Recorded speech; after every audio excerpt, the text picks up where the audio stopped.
Louvor e glória a ti, Senhor, Cristo, palavra de Deus, Cristo, palavra de Deus. Louvor e glória a ti, Jesus, Cristo, palavra de Deus, Cristo, palavra de Deus. O homem não vive somente de pão, mas de toda palavra da boca de Deus. Louvor e glória a ti, Jesus, Cristo, palavra de Deus, Cristo, palavra de Deus. O Senhor esteja convosco. Proclamação do Evangelho de Jesus Cristo, segundo Mateus. Glória a vós, Senhor. Naquele tempo, disse Jesus aos seus discípulos: quando orardes, não useis muitas palavras como fazem os pagãos. Eles pensam que serão ouvidos por força das muitas palavras. Não sejais como eles, pois vosso Pai sabe do que precisas, muito antes que vós o peçais. Vós deveis rezar assim: Pai nosso que estais nos céus, santificado seja o teu nome, venha o teu reino, seja feita a tua vontade, assim na terra como nos céus. O pão nosso de cada dia dá-nos hoje. Perdoa as nossas ofensas, assim como nós perdoamos a quem nos tem ofendido. E não nos deixeis cair em tentação, mas livra-nos do mal. De fato, se vós perdoardes aos homens as faltas que eles cometeram, vosso Pai que está nos céus também vos perdoará. Mas se vós não perdoardes aos homens, vosso Pai também não perdoará as faltas que vós cometestes. Palavra da salvação. Glória a vós, Senhor. Ave Maria, cheia de graça, o Senhor é convosco. Bendita sois vós entre as mulheres, e bendito é o fruto do vosso ventre, Jesus. Santa Maria, Mãe de Deus, rogai por nós, pecadores, agora e na hora de nossa morte. Amém. Mãe, Rainha vencedora, três vezes admirável de Schoenstatt, Rogai por nós. sentados um pouquinho, por favor. Estimado casal festeiro, Sidney e Carla, amado irmão, amada irmã devoto, devota da Mãe Rainha. A oração é o coração central da liturgia da Palavra de Deus. E oração é falar com Deus com coração sincero, sem multiplicar palavras. E às vezes nós nos preocupamos tanto em tecer palavras bonitas diante de Deus, com o microfone na mão, mas essas palavras às vezes é para alimentar o nosso ego, não para glorificar o Senhor. Em que sentido, Padre? Quando eu rezo, eu me coloco nas mãos de Deus. E não é para aparecer para ninguém. Mesmo uma oração discreta ou uma oração à frente de um grupo, de uma família, de um movimento. Oração é diálogo sincero e concreto com Deus. Mas a oração é um diálogo, diríamos assim, bem sincero, como de um pai para um filho, que precisa ter liberdade de tempo, porque tem pessoas que acham que Deus tem um escritóriozinho. Abre o seu escritório de manhã e à noite, durante o dia fica fechado. Ou seja, só reza na hora que acorda e só reza na hora que vai dormir. Às vezes não reza na hora que acorda, só reza na hora que vai dormir. Durante o dia nem pensa em Deus. E precisamos ser livres também da fórmula. O que é a fórmula? Nós só rezamos um Pai Nosso, só uma Ave Maria, só a Salve Rainha, só as rezas que nós decoramos. Não, tenhamos liberdade para falar com Deus, como falamos com um amigo. Por exemplo, a gente comunga, volta para o nosso lugar e muitas vezes alguém nos pergunta: Padre, o que eu falo naquela hora? Se presença de Deus, sente-se com Jesus no coração e abra a sua vida para Deus e como se estivesse falando com um amigo bem próximo. Conta a história da sua vida, conta a história da sua família, do seu trabalho, aquela pessoa que tira a sua paz onde você vive, onde você convive. Entrega essa pessoa para Deus. Como você senta com a vizinha, ou com o vizinho, ou com o melhor amigo e fala com ele. Às vezes pode até brigar com Deus. Santa Teresa brigava muito com Deus. E às vezes ela até o questionava: Senhor, eu não entendo por que isso ou por que aquilo, mas mesmo assim eu acredito no seu amor. Então sejam livres das fórmulas. Fala com sinceridade para Deus, da sua vida e da vida dos outros, positivamente. Nós temos tanta facilidade de falar da vida alheia, dos defeitos alheios. Fala desses defeitos alheios do próximo, de um parente, de um amigo, de um filho, de um esposo, de uma esposa, para Deus, pedindo a Deus que ponha a sua mão sagrada na vida dessa pessoa. Como filhos, falar com Deus, liberdade de tempo, de fórmula e de espaço. Eu só rezo quando eu vou na igreja. Eu só rezo quando eu estou diante do meu oratório. Eu só rezo quando eu estou diante de uma cruz. Não, o Senhor mandou: orai e vigiai constantemente. Orar e vigiar constantemente significa o quê? Estar na presença de Deus constantemente. Falando com Deus e escutando as suas motivações, porque Deus fala no nosso coração. Por exemplo, às vezes você está diante do Santíssimo, adorando. Ele começa a pensar em uma pessoa, começa a pensar numa realidade. Meu Deus, estou distraindo. Não é distraindo não, é Deus falando no seu coração. Talvez é para você colocar aquela pessoa na presença dEle. Colocar aquela situação na presença dEle. Ele estimulando você ao diálogo. E Ele está te respondendo. E às vezes você não quer escutar.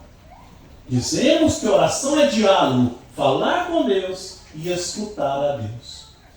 O Pai Nosso ensinado por Jesus, Ele nos mostra as coisas necessárias que nós precisamos pedir. O resto Ele já sabe de tudo. Foi dito aqui com clareza. E faço isso há muitos anos e tem dado certo. Primeiro, venha a nós o vosso reino, ir para o céu. Pedir a Deus para ir para o céu, para não cair em tentação e não perder a graça da salvação. É um dos pedidos do Pai Nosso. Todos nós precisamos de salvação. Então peçamos a graça de ir para o céu. Segundo, o pão nosso de cada dia. Ninguém vive sem pão. Precisamos de um alimento, pão, a água é necessária para a vitalidade humana, para a vitalidade natural do homem. Sem pão, nós não podemos viver. Portanto, pedir a Deus o pão de cada dia.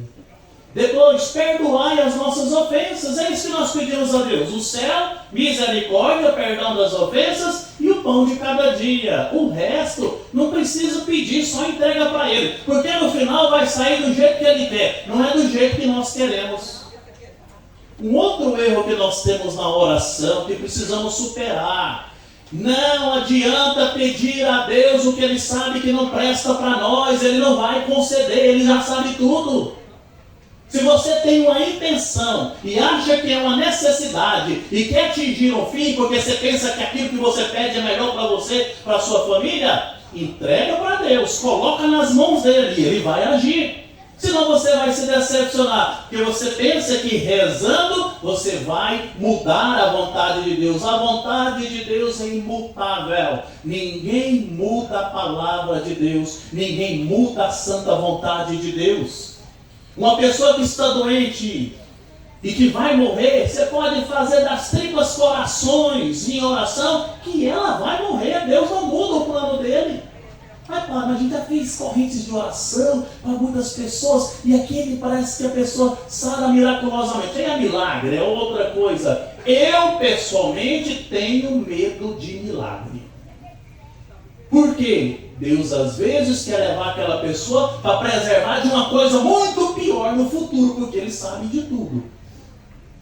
E a gente fica subjugando a sua santa vontade, não aceitando a sua vontade e não querendo acatar a sua vontade.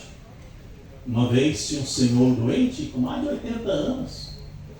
E a filha rezava e pedia e clamava, não aguentava ficar sem pai, faz um milagre, rezamos, pedimos, vai pedir a Deus para fazer a vontade dele.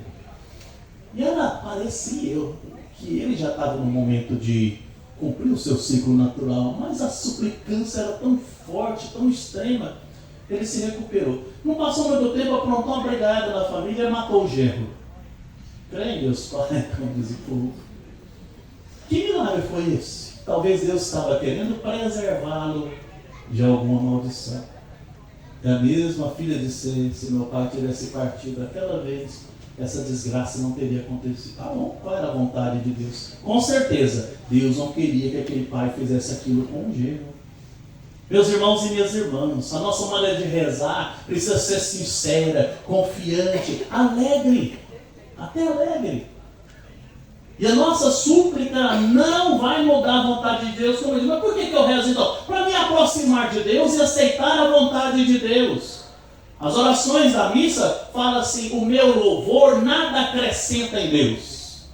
A minha oração nada acrescenta em Deus, porque Ele é pleno, não falta nada nele. Eu rezo, eu louvo por quê então? Para me aproximar de Deus, para estar mais perto de Deus, para viver mais na presença do Senhor. Uma mentalidade precisa ser modificada, uma mudança de mentalidade precisa acontecer, uma metanoia precisa acontecer, um espírito de conversão precisa acontecer na vida de cada um de nós, na maneira de rezar, sobretudo, e na maneira de relacionar com Deus. Tem pessoas que pensam que na missa dia de domingo é fazendo bem para Deus e para a igreja. Não é não. Deus sem você é Deus, igreja sem você é igreja. Agora você sem Deus e sem uma igreja para te mostrar o caminho da salvação, só somos meros pecadores. Nós é que precisamos de uma missa dia de domingo. Tem uma palavra cantada que diz assim: cada vez que eu venho para te falar, Senhor, na verdade eu venho para te escutar. Cada vez que eu venho para te entregar, na verdade eu venho para receber. Por isso fala-me da vida, Senhor. O movimento é o contrário. Essa oferta que vocês trazem para Deus é reconhecimento de tudo que Ele fez para vocês. O dízimo que você devolve é reconhecimento de tudo que Deus já te deu. E não é para fazer obrigação para com Deus, não. É para manifestar de fato uma devoção, um amor, uma gratuidade e uma generosidade. A mentalidade de relacionamento com Deus é diferente.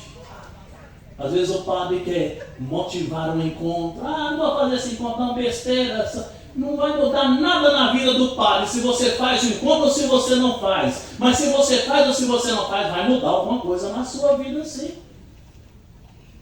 Alguns também servem. Ah, não vou servir, eu quero servir, não vou servir. Não vai mudar nada na minha vida. Esse pessoal fala: eu fui convidado, não quis, fiquei tão triste. Ah, meu filho, ficar triste, a única motivo de você ficar triste é que aquela pessoa vai deixar de receber a graça servindo nesse encontro, servindo nessa festa ou fazendo esse encontro. Meus irmãos e minhas irmãs, quanto mais oração, mais nos aproximamos de Deus, mais criamos laços com Deus, mais presença divina nós temos e mais força a gente tem, e mais coragem a gente tem, e mais capacidade de superar os desafios nós temos. Está aí a necessidade de rezar. Está aí a necessidade de viver na presença do Senhor. Agora, por favor, oração sincera. Porque existe oração e existe rezação. Oração e rezação. Tem muitas pessoas que rezam meu Ave Maria, o Rosário de 4 terços todos os dias, Via Sacra todos os dias, e etc, etc. Mas é pior que o cão chupando manga. Vocês já viram? Reza, reza, reza, reza, reza, reza, mas Deus me livre, o diabo aguenta. Todas as vezes que eu faço essa pregação, eu me lembro da famosa história de uma paróquia que eu trabalhei. Já contei aqui, eu repito, porque cabe aqui hoje. Daquela senhora rezadeira que tinha na paróquia: vai lá em casa conversar com meu marido, ele não vem na igreja. Vai lá em casa conversar com meu marido, ele não vem na igreja, pá. Vai lá em casa conversar com meu marido, ele não vem. Tá bom. Um dia aí, no domingo, entra a missa das 7 das 9, marca um café, eu vou lá tomar um café, com desculpa do café, e conversa com seu marido. Fui tomar o café, e ela foi com esse café, e eu fui conversar com esse marido. Um homem boníssimo, trabalhador. Faltava simplesmente uma intimidade com Deus na oração, uma vida sacramental para ser o ideal. Mas era de casa para o trabalho, do trabalho para casa. Não tinha vícios extravagantes e extraordinários que atrapalhassem a sua vivência moral e nem familiar. E depois de tanto conversar com ele, eu disse assim: por que o senhor não vai à missa dia de domingo? Ele: Deus me livre. Eu levei um susto. Deus me livre. Eu falei: como assim? A única hora que eu tenho sossego nessa casa é a hora que ela está para a igreja. Eu vou para lá para encontrar com ela? Imagina, gente. A rezadeira, a piedosa.